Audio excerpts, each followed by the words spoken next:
Hello again. Thank you for stopping by. Now, get all cozy and comfy while I tell you the story of the Parlor Car Ghost. All draped with blue denim, the seaside cottage of my friend Sarah Payne. She asked me to go there with her when she opened it to have it set in order for the summer. She confessed that she felt a trifle nervous at the idea of entering it alone. And I am always ready for an excursion. So much blue denim rather surprised me, because blue is not complementary to Sarah's complexion. She always wears some shade of red, by preference. She perceived my wonder. She is very nearsighted and therefore sees everything by some sort of sixth sense. You do not like my portieres and curtains and table covers, she said. Neither do I, but I did it to accommodate. And now he rests well in his grave, I hope. Whose grave, for pity's sake? Mr. J. Billington Price's. And who is he? He doesn't sound interesting. Then I will tell you about him, said Sarah, taking a direct seat in front of one of those curtains. Last autumn, I was leaving this place for New York, traveling on the fast express train known as the Flying Yankee. Of course, I thought of the Flying Dutchman and the Wagner's musical setting of the uncanny legend, and how different things are in these days of steam, etc. Then I looked out the window at the landscape, the horizon that seemed to wheel in great curve as the train sped on. Every now and then I had an impression of the tail of the eye, that a man was sitting in a chair 3 or 4 numbers in front of me on the opposite side of the car. Each time that I saw this shape I looked at the chair and ascertained that it was unoccupied. But it was an old trick of vision. I raised my lorgnette and the chair showed emptier than before. There was nobody in it, certainly. But the more I knew that it was vacant, the more plainly I saw the man, always the corner of my eye. It made me nervous. When passengers entered the car, I dreaded lest they might take that seat. What would happen if they should? A bag was put in the chair, and that made me uncomfortable. The bag was removed at the next station. Then a baby was placed in the seat. It began to laugh as though someone had gently tickled it. There was something odd about that chair. 13 was its number. When I looked away from it, the impression was strong upon me that some person sitting there was watching me. Really, it would not do to humor such fancies, so I touched the electric button, asked the porter to bring me a table, and taking from my bag a pack of cards, proceeded to divert myself with a game of patience. I was puzzling where to put a 7 of spades. Where can it go? I murmured to myself. A voice behind me prompted, play the 4 of diamonds on the 5, and you can do it. I started. The only occupants of the car besides me were a bridal couple, a mother with 3 little children, and a typical preacher of one of the straightest sects who had spoken.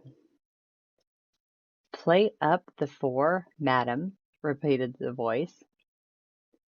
I looked fearfully over my shoulder.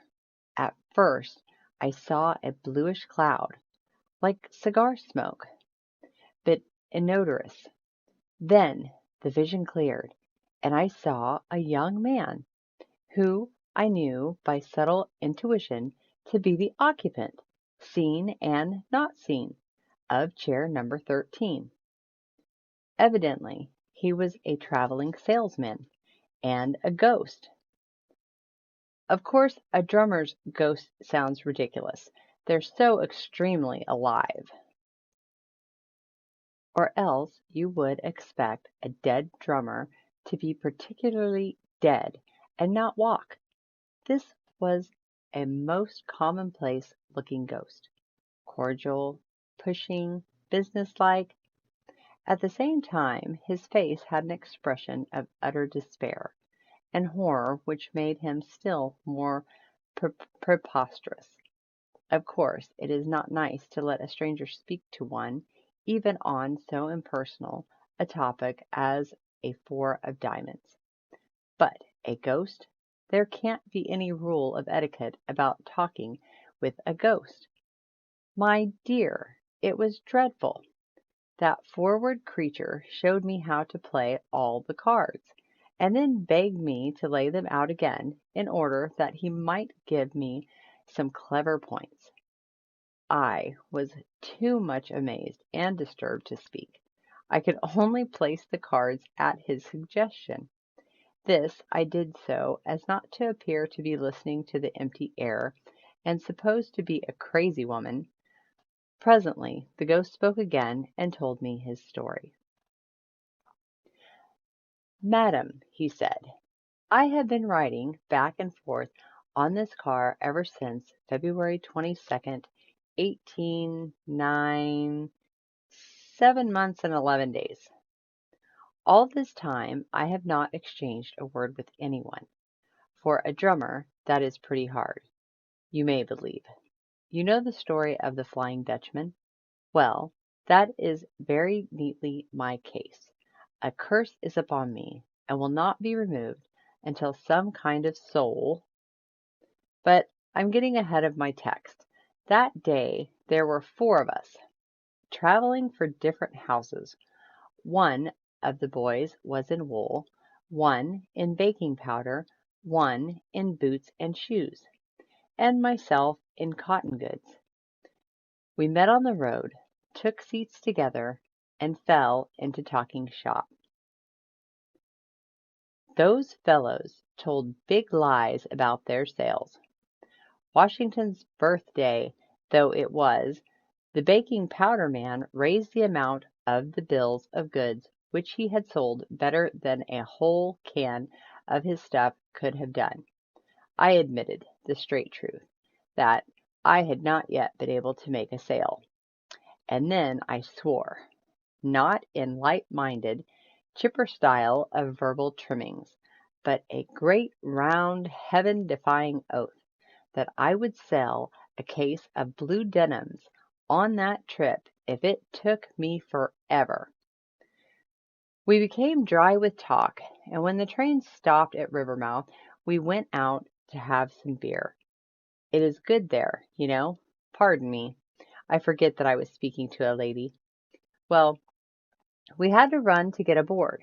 I missed my footing, fell under the wheels, and the next thing that I knew there were holding an inquest over my remains, while I, disemboweled, was sitting on a corner of the undertaker's table, wondering which of the coroner's jury was likely to want a case of blue denim.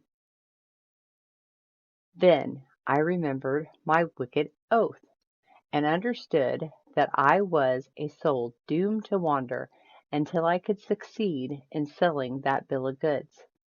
I spoke once or twice, offering the denims under value, but nobody noticed me. Verdict: accidental death, negligence of deceased.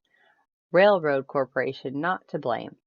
Deceased got out for beer at his own risk. The other drummers took charge of the remains and wrote a beautiful letter to my relatives about my social qualities and my impressive conversation. I wish it had been less impressive that time. I might have lied about my sales, or I might have said that I hoped for better luck. But after that oath, there was nothing for it. Back and forth on this road, in chair number 13, to all eternity. Nobody suspects my presence. They sit on my knees. I'm playing in luck when it is a nice baby, as it was this afternoon. They pile wraps, bags, even railway literature on me. They play cards under my nose, and what duffers some of them are. You, madam, are the first person who has perceived me, and therefore I ventured to speak to you, meaning no offense. I can see that you are sorry for me. Now, if you recall the story of the Flying Dutchman, he was saved by the charity of a good woman. In fact, Cinta married him. Now, I'm not asking anything of that size. I see that you wear a wedding ring, and no doubt you make some man's happiness. I wasn't a marrying man myself, and naturally, I am not a marrying ghost. And that has nothing to do with the matter anyway. But if you could, I don't suppose you would have any use for them. But if you were disposed to do a turn of good, solid Christian charity, I should be everlastingly grateful. And you may have that case of denims at $72.50. And that quality is quoted today at $80. Does it go, madam? The speech of the poor ghost was not very eloquent, but his eyes had an intense, eager glare, which was terrible. Something, pity, fear, I do not know what, compelled me. I decided to do without that white and gold evening cloak. Instead, I gave $72.50 to the ghost, and took from him a receipt for the sum. Signed J. Billington Price.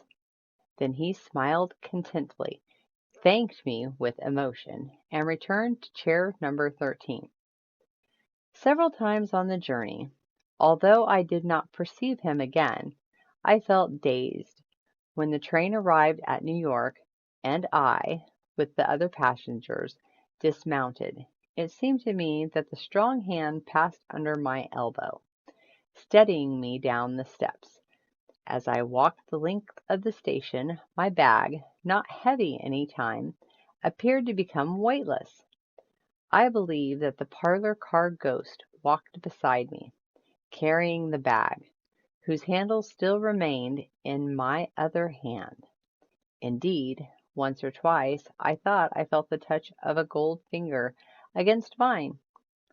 Since then I have no reason to suppose that poor ghost is not at rest. I hope he is. But I never expected nor wished for the blue denims. The next day, however, a dray belonging to a great wholesale house backed up to our door and delivered a case of denims, with a receipt bill for the same. What was I to do? I could not go about selling blue denims. I could not give them away without exciting comment. So I furnished the cottage with them. And you know the effect on my complexion.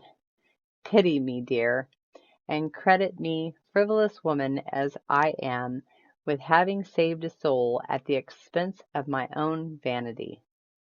My story is told. What do you think about it? Thank you for listening. You can like, comment, and subscribe to be notified to new stories that I upload. I do hope you enjoy your evening.